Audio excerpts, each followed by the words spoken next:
Hey, what's up guys? Teacher Jura aqui. E hoje eu vou ajudar vocês a corrigir um erro que 99% dos estudantes que estão aprendendo inglês cometeram, eu me incluo nessa, ou vão cometer. Os outros 1% ainda só não admitiram que cometem esse erro, mas também cometem, tá? É a pronúncia dos verbos regulares no passado, os verbos terminados em ed.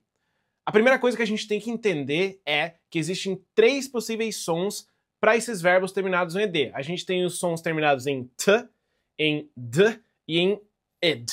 Vamos para o nosso primeiro som. Verbos terminados em ed, que tem o som de id.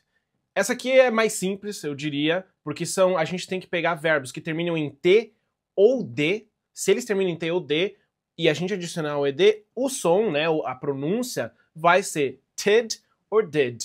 Por exemplo, o verbo want no passado fica wanted e se pronuncia da mesma forma que se escreve. O verbo visit se escreve visited e se pronuncia visited. O verbo invite, a gente só precisa adicionar o d porque ele já termina em e, mas a regra da pronúncia se mantém a mesma. A gente escreve invite no presente, no passado fica invited, então a gente fala invited, a pronúncia é a mesma.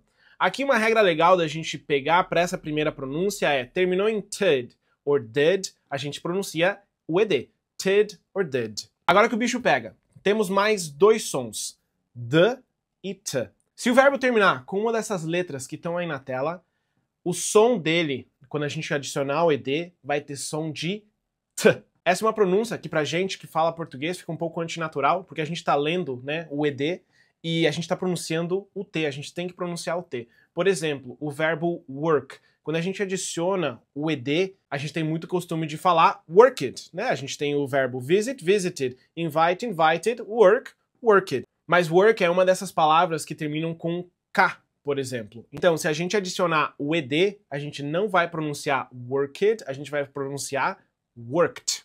Outro exemplo é o wash, a gente vai adicionar o ed ao final, mas a pronúncia também não vai ficar washed, a gente vai falar washed. Outro exemplo é o verbo to miss.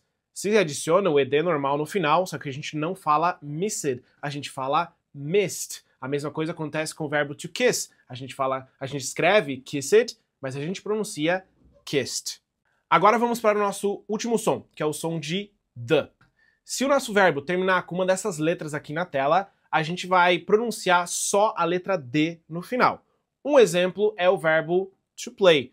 To play no passado fica played, como a gente escreve played, mas a gente não pronuncia played, a gente pronuncia played. Outro exemplo é o verbo live. A gente só adiciona o d, porque ele já termina em e, só que a pronúncia, novamente, a gente não vai falar lived, a gente vai falar lived. Outro exemplo aqui, ó, o verbo to call. O verbo to call a gente adiciona o ed, só que a gente não vai falar called, a gente vai falar called.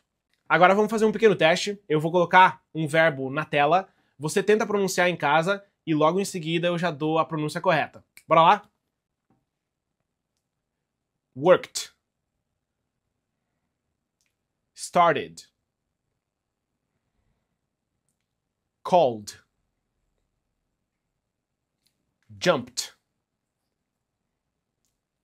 Loved. Galera que é nativa, galera que é fluente, normalmente não precisa desse tipo de regra para saber qual é a pronúncia correta de cada palavra. Mas para a galera que está começando, é interessante a gente ter esse tipo de regrinha para ajudar a gente a se conscientizar do tipo de pronúncia correta de cada palavra. Se você gostou desse vídeo, não se esquece de deixar o like e se inscrever no canal. Valeu, até a próxima!